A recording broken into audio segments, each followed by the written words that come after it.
Mis hermanos, feliz día, les habla un día más su hermano Teo en Cristo. Hoy, mis hermanos, voy a compartirles la historia del santo de hoy día. Hoy día vamos a leer a San Teodosio. Les pido, mis hermanos, ponga atención, abra su corazón, que a través de la santidad de estos hombres nosotros aprendemos de ellos, y es un regalo de Dios, mis hermanos, de que estos hombres hayan existido, para así nosotros imitar su santidad, imitar lo que ellos hacían, cómo ellos entregaban al Señor, y de esa manera también nosotros hacer un poco, ¿verdad? Porque no podemos hacer lo mismo que estas personas. En realidad fue mucha su entrega hacia Dios. Así es que voy a comenzar en este momento. Les pido, abra su corazón, que el Señor pues le regale eso que usted necesita para llegar a la santidad. Voy a comenzar. Su nombre es San Teodosio. Su nombre significa regalo de Dios. Nació en Turquía en el año 423. Sus padres lo acostumbraron desde jovencito a leer cada día con atención una página de las Sagradas Escrituras, lo cual le sirvió muchísimo para llegar a la santidad.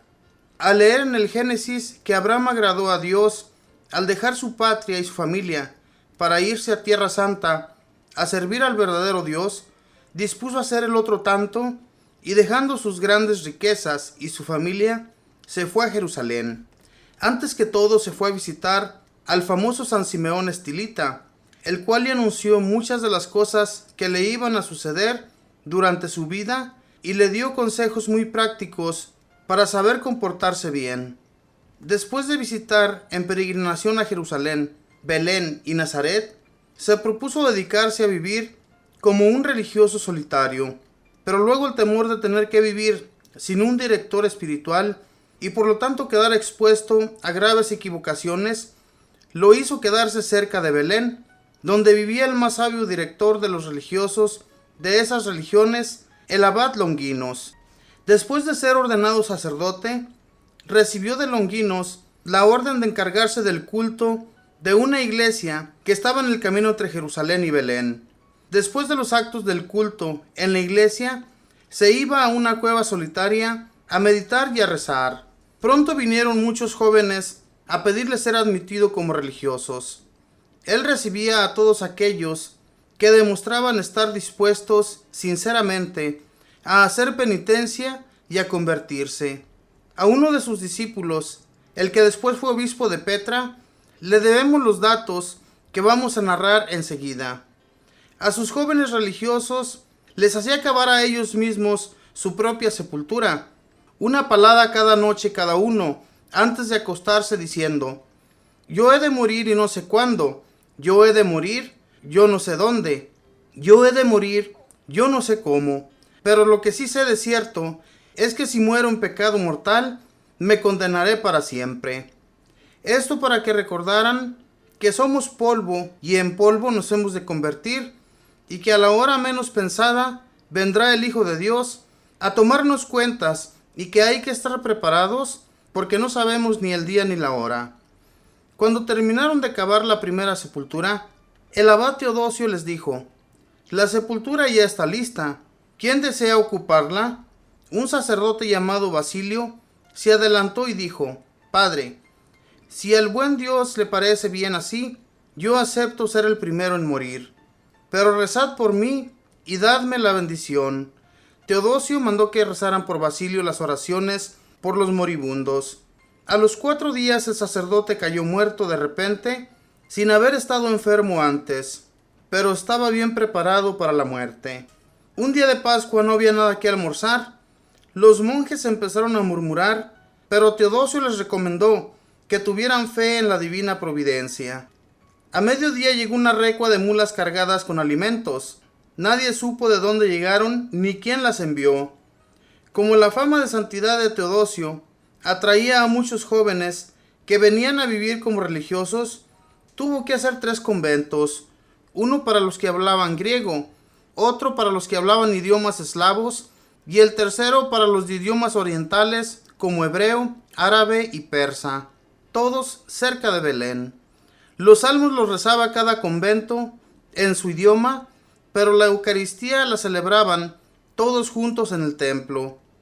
También construyó Teodosio, cerca de Belén, 3 hospitales, uno como ancianato, otro para los que sufrían toda clase de enfermedades, y el tercero para los que padecían enfermedades mentales. Esta idea era muy nueva en esos tiempos y poco frecuente en el mundo. Eran tantos los enfermos que venían a ser asistidos, que los historiadores de ese tiempo cuentan que hubo días en que llegaron 100 enfermos a ser curados. Cuando no había alimentos o medicinas, Teodosio ponía a sus monjes a rezar con toda su fe, y las ayudas llegaban de las maneras más inesperadas. Los monasterios dirigidos por San Teodosio eran como una ciudad de santos en el desierto. Todo se hacía a su tiempo y con exactitud, oración, trabajo, descanso, etc. Cada uno se esmeraba por tratar a los demás como deseaba ser tratado por ellos. El silencio era perfecto. Todos estaban obligados a dedicar varias horas del día a trabajos manuales para conseguir lo necesario para alimentar a tanta gente. El arzobispo de Jerusalén quedó tan admirado de aquel orden y seriedad que nombró a Teodosio superior de todos los religiosos que vivían en Tierra Santa. El emperador de Constantinopla apoyaba una herejía que negaba algunas cualidades de Cristo, y para que Teodosio lo apoyara, le envió una gran cantidad de dinero.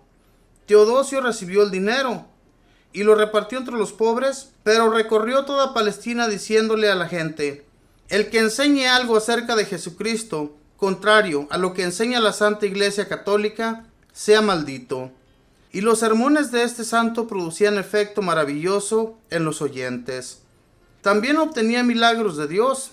Una vez, una mujer que tenía un tumor maligno incurable tocó con fe el manto de Teodosio y quedó curada instantáneamente. El emperador se disgustó porque el abad no apoyaba sus herejías y lo desterró. Pero enseguida murió el emperador, y el que lo reemplazó mandó a nuestro santo que volviera inmediatamente a sus conventos de Belén. Teodosio, enfermo de una afección dolorosísima. Como él había curado a tantos enfermos en su oración, un discípulo le aconsejó que le pidiera a Dios que le quitara la enfermedad. El santo le respondió: eso sería falta de paciencia, eso sería no aceptar la santa voluntad del Señor. ¿No sabes que todo redunda en bien de los que aman a Dios? Cuando sintió que se iba a morir, mandó reunir junto a su lecho a los religiosos y les recomendó vivir de tal manera bien que cada día estuvieran prontos para presentarse ante el juicio de Dios. Y anunció varios hechos que sucedieron después. Murió a los 105 años, en el año 529. Era admirable su vigor en la ancianidad, a pesar de que ayunaba y empleaba muchas noches de oración. De él se pudo decir lo que la Santa Biblia afirma de Moisés: conservó su robustez y vigor hasta la más avanzada ancianidad. El arzobispo de Jerusalén y muchos cristianos de esa ciudad santa asistieron a su entierro, y durante sus funerales se obraron varios milagros. Lo sepultaron en la cueva en la cual escaparon los Reyes Magos cuando viajaban de Jerusalén a Belén. Señor Dios, gracias por darnos ejemplos tan maravillosos en tus santos. Te suplicamos que a imitación de San Teodosio vivamos de manera tan santa cada día, que a cualquier hora que vengas a llamarnos a la eternidad, nos puedas decir aquellas palabras del Evangelio: bien, siervo bueno y prudente, has sido fiel en lo poco, ahora te constituiré en lo mucho. Amén. Esta fue la historia de San Teodosio. Este santo, que desde joven, mis hermanos, sus padres lo ponían a que leyera una página de la Biblia cada día. Y estas enseñanzas, tarde que temprano, mis hermanos, uno, cuando va creciendo, cuando va teniendo conciencia, se da cuenta uno que en realidad las enseñanzas de sus padres fueron tan buenas que uno los admira. Ya cuando estamos más mayores, admiramos a nuestros padres por las enseñanzas que recibimos de ellos. Este hombre fue bueno toda su vida, hasta su ancianidad, hasta que él murió. Él era un hombre de Turquía. Sin embargo, viajó a Belén y a los conventos en los cuales él trabajó, en los que enseñó a todos sus monjes. Estuvieron entre Belén y Jerusalén. Toda la gente y todos los jóvenes tenían una gran admiración por este hombre, que sus conventos se llenaron y tuvo que hacer unos otros conventos para recibir allí más jóvenes. Jóvenes de otras lenguas, jóvenes que se dedicaron también al servicio de Dios. Fue tan importante este hombre, mis hermanos, en esas ciudades de Jerusalén y Belén, que por más admiración que las personas le hicieran a este hombre, él no era persona como lo somos muchos hoy en la actualidad, que nos andamos siempre levantando el cuello o nos creemos mucho más que otras personas, como si fuéramos dignos de que se nos dé una medalla, algún trofeo o cualquier otra cosa. Y en realidad, mis hermanos, si vamos a vivir de esa manera, cuando estamos haciendo un servicio para Dios, queriendo que se nos dé un reconocimiento, estamos bien mal. Si lo que vamos a hacer, lo vamos a hacer, hagámoslo con amor. No lo hagamos solamente para que se nos reconozca que somos servidores de Dios. No, de esa manera no nos va a servir de nada lo que hagamos. Hagamos lo que hagamos por amor a Dios. Y así, de esa manera, nuestro Señor nos va a reconocer lo que hagamos. Y el día que partamos a la eternidad, que sea Dios quien nos reciba.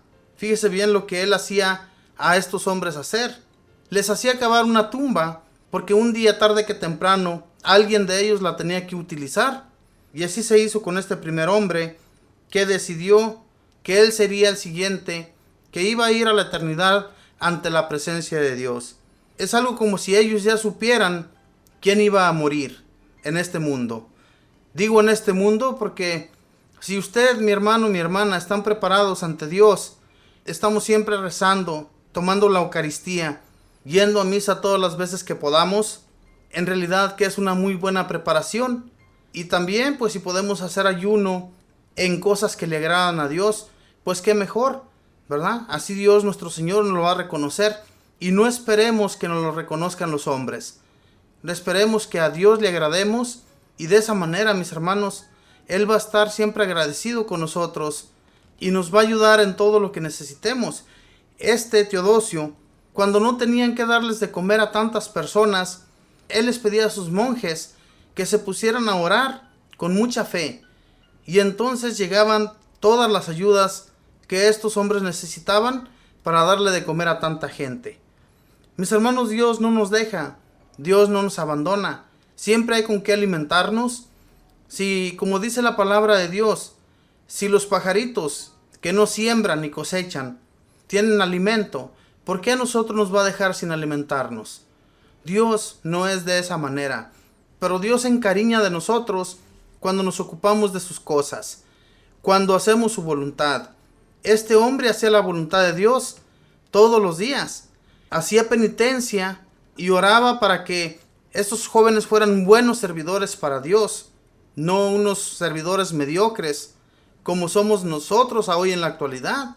Yo me considero que hoy en la actualidad somos servidores mediocres ante Dios. Estos hombres sí se entregaban al 100%, no como nosotros que somos a veces un 30, a veces un 20, a veces servimos en el servicio de Dios hasta el 100, pero luego nos bajamos a 0. Y es que tenemos que ser fervientes, mis hermanos, en la fe hacia Dios.